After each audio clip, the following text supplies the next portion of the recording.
Hey, and welcome to the Rod Kirby Show. I'm your host, Rod Kirby. Good to see everyone today. And today, as a matter of fact, we have my good friend, Mr. Clayton Tony Au is on the show today. Hey, Clayton, how you doing, man? How you doing, Rod? Doing good. Thanks for Fantastic. having me. Yes, sir. So excited to have you on. You are a filmmaker and you're a writer, director. And, I recently actually just saw your short film, Suburban Jungle, which was amazing, by the way. I know you've gotten a lot of feedback on that. How are you feeling about that project as of late? I feel good about it. It's been some time that it's been out there, and I've appreciated the reactions that I've gotten. Mhm. So it's been good. Clayton, what's your filmmaking background, and when did you get bit by the filmmaking bug? I think I was bit by the filmmaking bug when I was a kid. Yeah. Because even before I knew I wanted to make a career out of it, I used to spend all my time in elementary school writing stories in my head and imagining, what that would look like in a film. But Mm. by the time I actually decided to pursue filmmaking as a career, I was already several years out of college with a Yeah. suit and tie job, and I had no experience as a filmmaker. Mhm. So I moved to LA from Northern California and tried to learn as much as I could about filmmaking without anybody to guide me. Yeah. And I actually got started as a commercial director. Okay. So I was able to get a job at an advertising agency, when I moved to LA, and I worked my way up to becoming their creative director. And the opportunities that I had to develop commercials for my clients created opportunities for me to direct them. Okay. And that experience gave me the technical expertise to eventually direct my own narrative films, which are totally different from any of the work that I've done in commercials. Yeah. But I definitely owe my ability to manage a film production efficiently and economically to my experience in commercials. Right. That's great because the commercial world, it's basically the same thing as the narrative film world. I mean, you're working with different crews, you're working with script writing, you're working with, the technical aspects of filmmaking. It's just on a, corporate commercial level, it's just pretty much different in that respect. But those skills transfer over pretty easily, right? Yeah, I would say so. I mean, from a production standpoint, you're still making a film, Right. whether you're making a commercial or whether you're making a short or a feature narrative, you're still making films. Mhm. But the difference is that when you're doing a commercial, you have to put the clients first. And I think Right. that that's a hard thing for a lot of creatives to do. Mhm. But when you are working this collaboratively with the client on a commercial, just the creative process is just different. Yeah. And so I think that like what you learn from that experience versus what it is that you're going to do narratively as a filmmaker Mhm. is you obviously have a lot more freedom Right. when you're making your own narratives, but um the thing that you can take away from that experience of commercials is that you also are thinking about the audience a lot more too. Because, That's true. I think a lot of indie filmmakers, when they start out, they're just thinking about what moves them, what's personal to them, Mhm. but Yeah. until you've gone through the process like I have of, directing commercials and then having them go through focus groups, or even before you start shooting and you have storyboards tested out by focus groups and all Yeah. these different people, you learn about all the little things that impact how an audience is going to experience something in video, Yeah. right? Mhm. And I think that that's a good thing to be able to apply to narrative films, is just being conscious of how every creative decision that you make in a video production is going to impact that experience for the audience. Yeah, I think you're absolutely right because I come from a background of doing corporate videography, which is same as commercials. Really, I just had one corporate overlord to work with, but it's so interesting when as a filmmaker, you don't really think about, okay, this project has to be profitable, or I want it to reach a certain audience, or you know there's more variables when it comes to commercial work. You have to kind of look at the copy that's in the video, or that's in the text, or the graphics, and it's just different. It's very different, and some creatives can do it, some probably can't do it. but if you can do it, you get the opportunity to do commercial or corporate work, it will absolutely inform your work as a creative to help you reach bigger and better audiences. Yeah, absolutely. So Absolutely. your short film, Suburban Jungle, when did you write the script and where did that idea come from? So I wrote the script about a year before I shot it. So um, yeah, I mean, I started maybe around 2017. Hmm. Actually, maybe even in 2016, I was already putting the ideas together. Okay. Um, and the idea came. Well, I'll share a little bit about the premise. So I mean, the film, it's a period piece Hmm. that takes place in the late 1990s, and it follows two high school students who are studying for a final exam. And then when some unexpected visitors arrive at the house, it leads to a series of events that culminates into a violent altercation. Yeah. And so the film, it taps into a subculture that was very Hmm. prevalent during that time period. And it was this subculture within the Asian American community where you had really smart kids Yep. from the upper middle class suburbs who were living double lives as violent gang members. Hmm. And, these weren't just posers who got into little fistfights here and there. I mean, these were real cold blooded killers. Yeah. And so my inspiration for making this film was the desire to explore the subculture that I grew up around.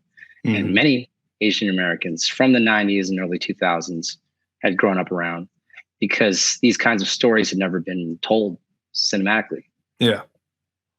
Well, I recently watched, as I said, and I absolutely loved it. Cinematography was great. The dialogue was off the chain. The action was great.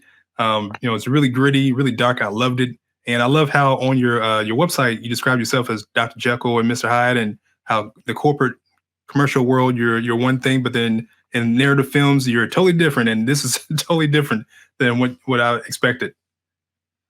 Yeah, yeah, and yeah, the reason why the reason why I see myself as sort of Dr. Jekyll and Mr. Hyde is because, like I think a lot of the darkness that comes in my narrative films is Hmm. what it is that I keep inside for the right time Right. when the right project comes along. Hmm. Uh, you know, for audiences to have a chance to see those worlds. And I mean, obviously with commercials, like depending on the brand, you know what I mean? Hmm. Like you're not going to get a lot of those opportunities to tell these kinds of stories.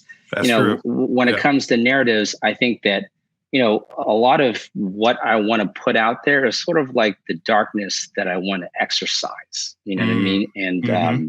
and so that it doesn't live inside me and that it lives on screen, that it's able to be, taken apart, broken apart, analyzed as Hmm. an art form. And it can be something that we can talk about rather than to be something that has to be a part of us. And even with a film like Suburban Jungle, there still is a message that I want to get across, uh, for people to steer away from these kinds of lifestyles. You know what I mean? Right. Yeah. So I hope that, you know if I'm going to be, in my, Mr. Hyde skin, you know what I mean? I hope that exposing some of the darker aspects of life will shed light in a way to where, people won't want to be guided towards the darkness.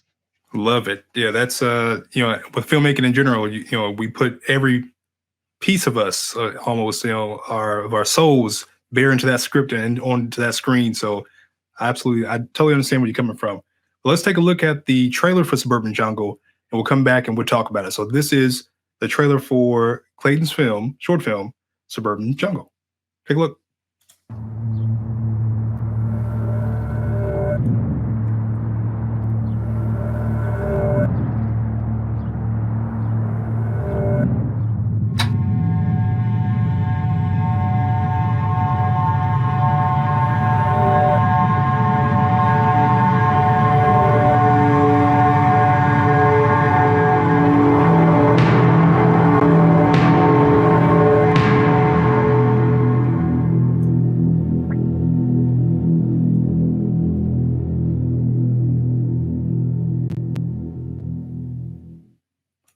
Whoa, love it. Yes, I love how dark and gritty it is, and it's such a great film. It really is. Really enjoy watching it, and it's right. It's streaming right now on Plex and Amazon Prime Video. So if you haven't seen it, definitely go check it out. I watched it today. It was really good, really cool. So Thank you so much. yes, sir. Yeah, absolutely, man. That was I loved. So I got two things I loved. I think you did a one shot take. It wasn't too long, but it was a one shot of you kind of come around that chair when the guy got hit with the chair, got beat with the chair. I loved that shot, and I loved. I really loved how realistic the characters sounded. You know, they sounded like these guys are about that life. You know, they don't play. Yeah. Yeah. How do you, as far as your writing process, how do you kind of come up with the dialogue? How do you write strong dialogue like that? Well, as far as how I approach dialogue, so I mean, when I'm writing, I usually will. I mean, at the point where I actually have final draft opened up Hmm. and I'm writing a screenplay, I'll already have a treatment written Hmm. and have a pretty good understanding of the psyche of each character. So when I'm writing dialogue, I always act out every line as I'm Mm. writing. Yeah. And if it doesn't feel right for the character or if it doesn't sound right coming out of my mouth, then it needs to change. And so I workshop every single line for a long, long time before it gets to a point where I'm ready to hand it off to the actors. And then, Yeah. of course, the actors will help inform rewrites as well. Yeah. And then as far as Suburban Jungle is concerned, specifically for this film, I mean, a lot of the lingo came from that life. You know what I Hmm. mean? It came Hmm. from my experience, in that time period, how people talked. Every character in the film is, and here's the other thing too. I mean, there's a lot of people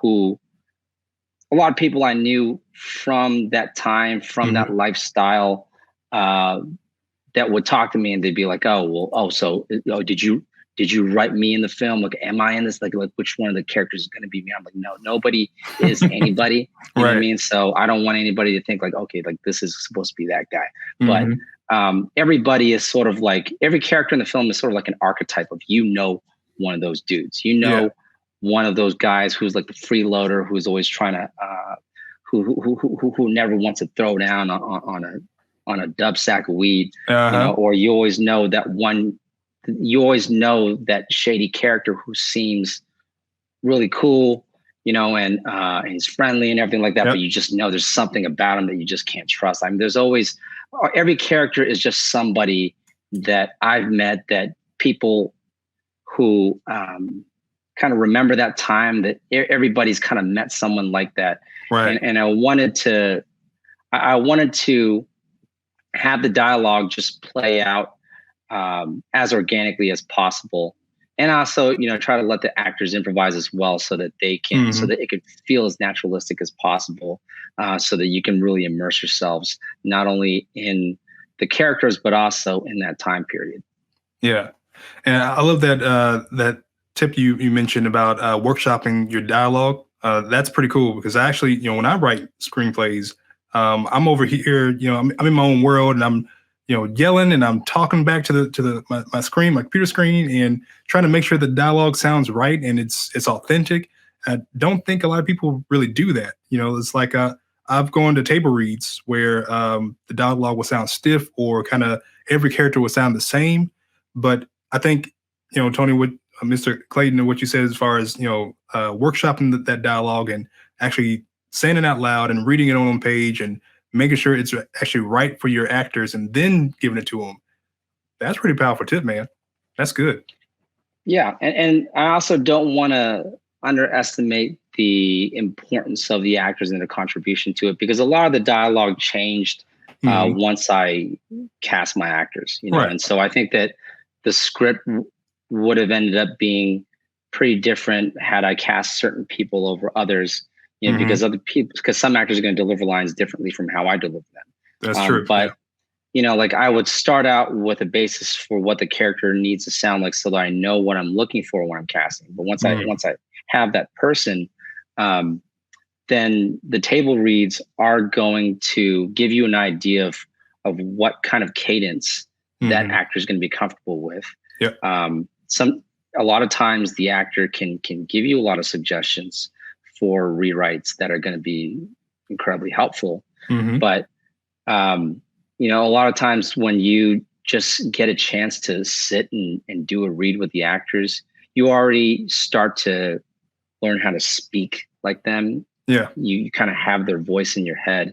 And then when you're back in front of your computer and you're rewriting, you can start thinking like them and allowing for their voices to be reflected on the page. Mm-hmm. And with your actors, what was your approach to actually directing them? Because you got some really strong performances out of these guys. I mean, like I said, they sounded and looked like they're about that life. Okay, so Yeah. and I know you. I mean, clearly you spent some money to get really top tier good actors on your project. But how did you approach directing them for this film? Well, something that's always extremely important for me on any project, whether it's a narrative film or a commercial, Mm-hmm. is that I nailed down the performances before the shoot. Because once you're on set, your time is very limited. Right. And I really try not to coach actors in their performances while we're shooting. I try to make sure that they are completely comfortable in their role beforehand. So a lot of my coaching as a director takes place during table reads, blocking rehearsals, even at their auditions. Even at my auditions, actually, I don't know how many directors do this, but for me, I always give everyone who auditions at least 2 takes. The first is going to be with no direction whatsoever. They take all of the information that they have from the casting call, and I just want to see what they bring to the table. But then afterwards, I will direct the performance, and I'll get a second take. And so I have that opportunity to work with them. And then when I review that footage from the audition, then I can allow that to inform my direction with the table reads. And so with all that time spent, specifically for Suburban Jungle, I think once I had gotten the actors comfortable in their roles, then a big part of really guiding the performances for this project was getting them together. It was really important for me that they had a chance to work with each other, that they got to read with each other. They got a chance to play off of each other's cadence. And, in this film, there's a lot of talking over each other. There's a lot of people, shouting over each other's voices. All of that is actually right off the page. It's actually not as improvised as it looks. Okay. And so coordinating all of that really has to do with just kind of highlighting the emotional arc in every scene. And I think that, and these guys, I'll tell you, they weren't from that life. A lot of these guys were pretty young, you know what I mean? So they had to learn the lingo and study it and do their own research. But then once they got into the cadence and the manner by which they need to speak, then it became more just about finding those touch points within the emotional arc of the scene. And so at that point, like it's about timing, making sure that they are giving as much as they're getting. They're setting up each line for the other actor to react, and all those things. I mean, I'm sure there's even more little tidbits of the experience of coaching them that I'm not even remembering, but all of those things really just come into play before we actually shoot. Right. That's good. One thing that I absolutely hate is when I write a piece of dialogue and it's supposed to be 2 people kind of shouting over each other, or someone shouts over someone else. And I hate when the actors are like, they'll say their piece, this person says their piece, and kind of back to back instead of over each other. Like, hey, I want y'all to cut each other off, jump in there and just get to it. I think that takes a lot of practice and getting them really comfortable with the roles and comfortable with the characters and understanding that, hey, this character, he's not going to let this person talk and then just walk away. They're going to kind of go back and forth on this. So it's good that you rehearse with your actors, beforehand. And then I really like the tip of kind of doing the 2 takes for rehearsal and for the casting. That's really good stuff right there, man. Good stuff. Yeah, and just to speak on that, like I think that when you don't, and not every scene should have people talking over each other, right? But I think that what you're talking about, as far as like what you don't like when when the actors are politely waiting for the other to deliver the line, is it just sounds stilted, And the reality of when people talk is people talk over each other all the time, and so a lot of that coordination, it has to do with. It takes a lot of memorizing on the actor's part, because I think a lot of actors, they're not going to be comfortable doing that, interrupting each other, because I mean, sometimes they're being considerate to you and to the editor in terms of giving you a clean place to cut, right? But then the other part of it has to do with like they want to allow for mistakes so that the edits can clean up those mistakes, right? And so when you're doing a scene where everyone's talking over each other, you really got to commit to that take in order to use it, because you're hearing the other guy's line over the other. And so there's just a lot of memorizing that they have to do to remember how they're going to respond when these other words come in, because if the timing is off, then they're going to be reacting to the wrong thing. And so that's true. It takes time. You know what I mean? It takes time for the actors to prepare for a scene like that. But the payoff can be really great if the scene's written the right way and the actors get it. Have you seen Adam Sandler's movie, Uncut Gems? Uncut Gems, yeah. I mean, they talked over each other all the time.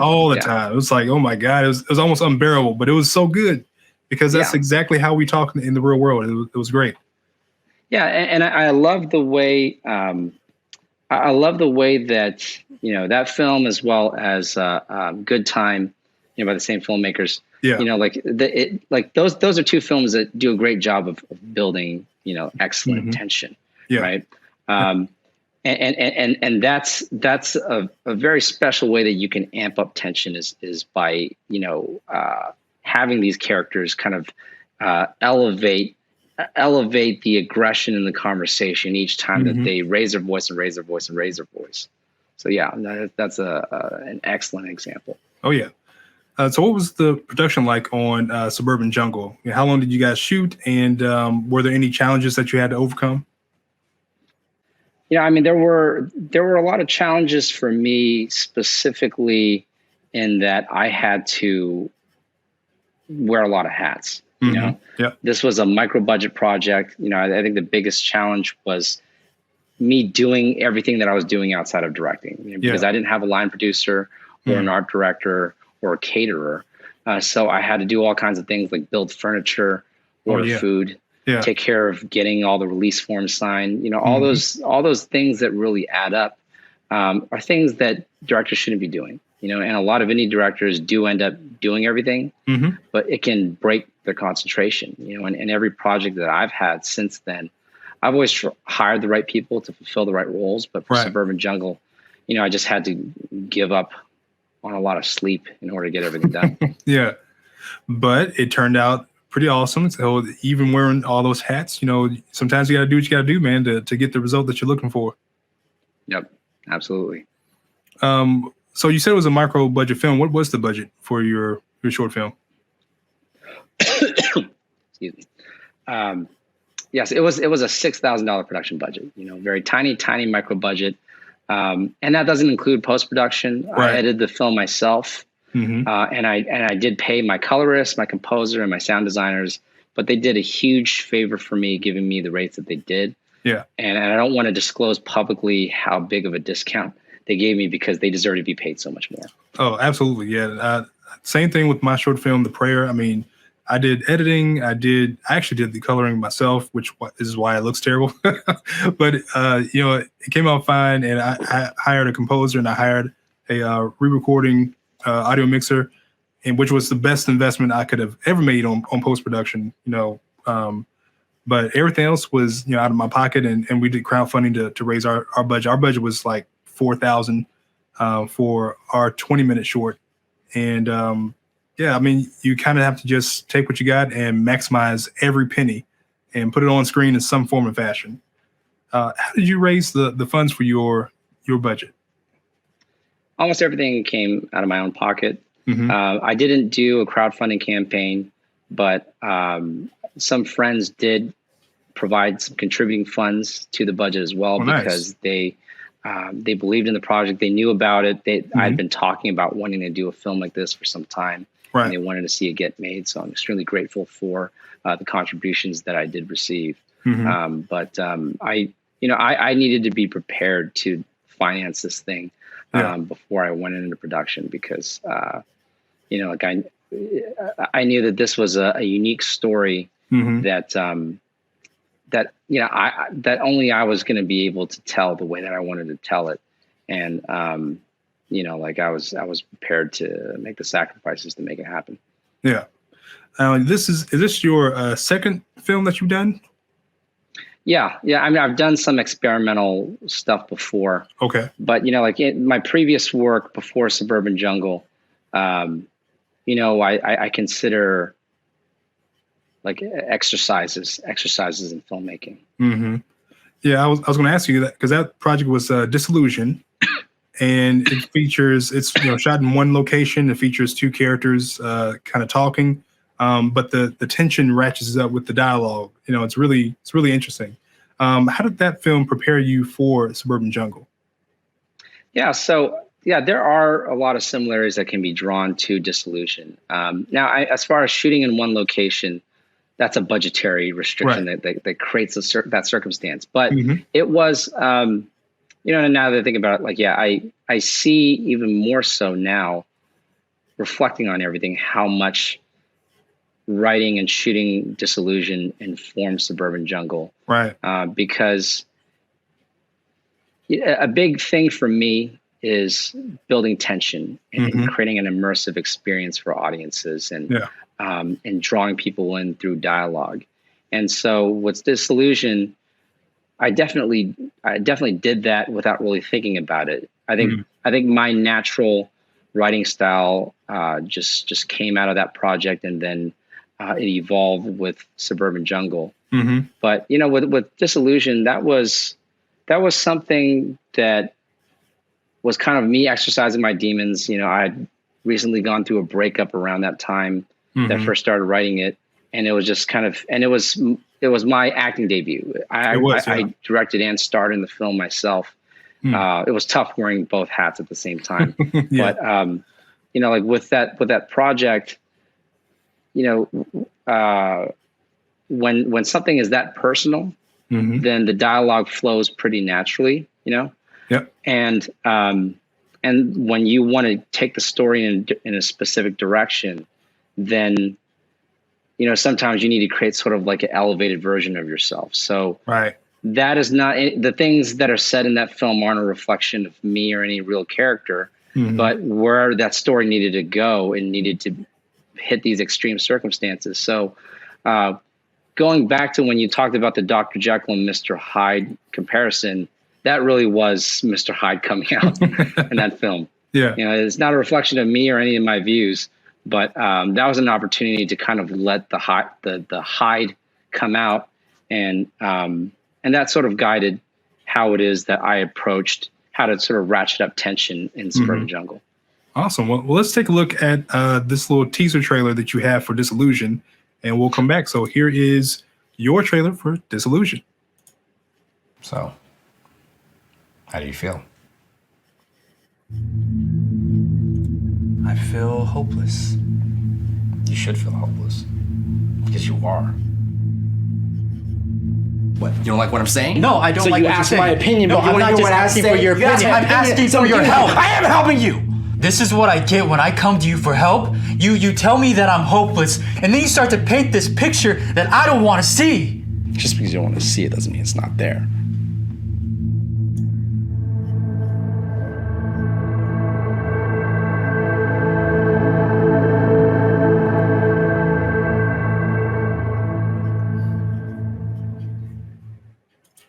Clayton, my man, I love that. You caught me by surprise. I did not know that. I gotcha. That you're. I didn't know that you're going to bring up Suburban Jungle, let alone bring out the trailer. Yeah. So yeah, that's kind of a blast from the past. How does it make you feel seeing that? It's interesting. I mean, I haven't watched it in a long time, and it brings back memories.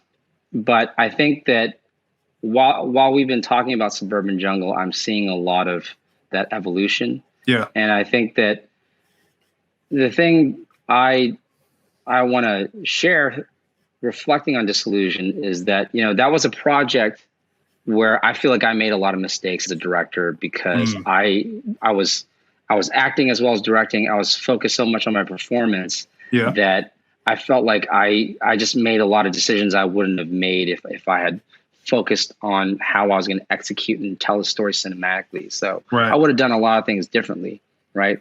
But the thing that I want to say, you know, bringing that up now, is that, you know, the mistakes that we make as filmmakers, you know, mold us and make us who we are. You know, like you can only learn so much when you're reading a book or when you're watching, you know, BTS footage from a Blu-ray deep, you know, of a movie that you like. You know, you can only learn so much from the outside looking in, but it's only when you are in the thick of it, when you're shooting something and you make mistakes, that you're able to grow. And so, even though, you know, there's moments when I think about Disillusion, I'm kind of like, oh, you know, I want to hide. You know, I'm still glad that I had a chance to make the mistakes that I made so that I could have learned from them. There you go. That's really powerful, man. I mean, we all have projects like that. You know, the first ones are always the rough ones. My first short film was it was called Sodom, and in it I've got my mom sniffing cocaine off a Bible. I kid you not.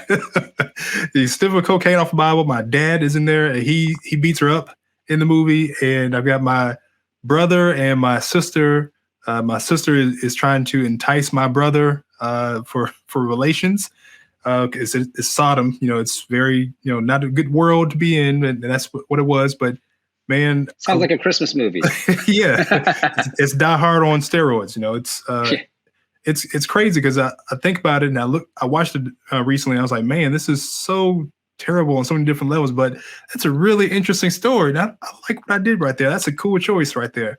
You know, so yeah, you know, those mistakes were made so that you could be better on your future projects, and so that you can explore, you know, creatively, you know, what you're capable of and what more you might have to share with someone. So yeah, don't for everyone watching, you know, don't discard those first films. You know, that stuff is gold right there. Real Absolutely. Gold. Clayton, what advice would you give, you know, other filmmakers, aspiring filmmakers that want to produce their first short film or make their first mistake in a short film, or even, you know, people that are, you know, writing that first screenplay? What advice would you give them? Well, first thing I would say about short films is I think when it comes to short films, filmmakers should see them as an investment in themselves. Right. You know, so tell the stories that only you can tell, so that the industry can see why they need you. You know, and don't invest your money or waste other people's money into making a short film that you only think is going to test well with audiences, but it's about a subject that you don't care about. You know, because if you do that, you're never going to find your own voice. You know, make the films that you not only want to make, but the films that you need to make. So when it comes to screenwriting, the advice that I would give is be prepared to rewrite and rewrite and rewrite. Yes. And you can't be lazy when it comes to writing, because you're always going to find better ways to refine it. And it's a part of the process. Your best writing is going to come from the rewrites. And the other thing too is that it's never going to start until you just get started. That's true. true. So if you feel that writer's block, that's, you know, go ahead and put out all the crap that's in your head for the first draft. It doesn't matter, because the first draft is going to be almost like nothing like what the final draft is going to be, but you have to get started.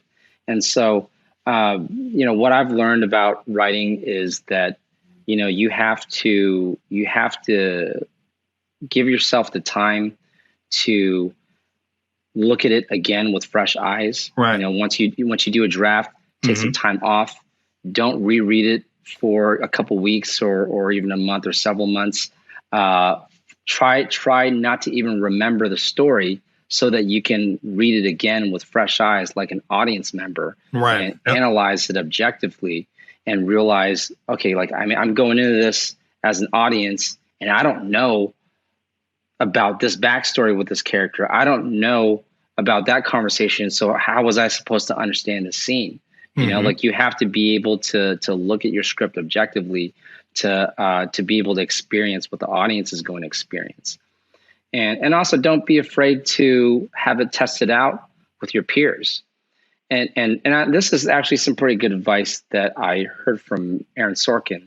Just from one of his interviews. He's talking about testing out scripts with people. Is about how important it is to test it out with the right people. You know, don't just test out your scripts with anybody. Test out the people that you trust, people who believe in you, believe in your writing, and understand what you want to do. You know, because sometimes if you just put it in front of people whose opinions you don't respect, they're going to be giving you the wrong advice. You know, so find the right people to test out your script with, and try not to get too emotional when you hear their advice, because not every advice is going to be good, but sometimes it can be great. That's true. And I love what you said about, taking the time to let your, really just let the story breathe before you get back into it. So a lot of people, they'll just write something and they say, okay, well, this is ready to go. I'm ready to go shoot it. And they just go do it. And it could have been so much better, or they have missed opportunities, or they could have expanded it in so many different ways. So yeah, you got to let that stuff breathe, kind of like fine wine, Yeah, absolutely. Well, Clayton, I really appreciate you taking the time to hang out with me today on the Rod Kirby Show. Thank you so much, man. This has really been really good stuff, really powerful, advice that you're giving. And everyone, if you haven't seen it, go to Amazon Prime or Plex to check out his short film, Suburban Jungle.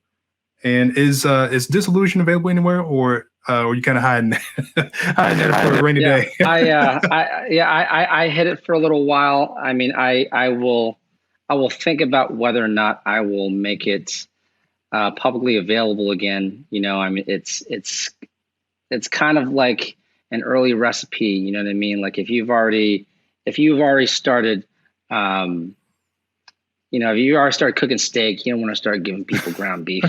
You know what I mean? But no, that sounds arrogant. Like, the truth is, it's something that was very personal to me. But I enjoyed talking about it, and I'll consider possibly putting it out there. But one other thing I wanted to mention about Suburban Jungle is if you want an easier way to find the links to the film, just follow me on Instagram at Clayton Tony Au. In my profile link, you can find direct links to both the film on Amazon Prime as well as Plex. Awesome. And of course, with this episode on YouTube, we'll have the links in the description below. So thank you for checking us out on the Rod Kirby Show today. Don't forget, you can connect with me, Rod Kirby, at rodkirby.com for more filmmaking inspiration and interviews and other cool stuff you can find over there. And that's the end of the show. Thanks for hanging out, and we'll see y'all next time. Peace out.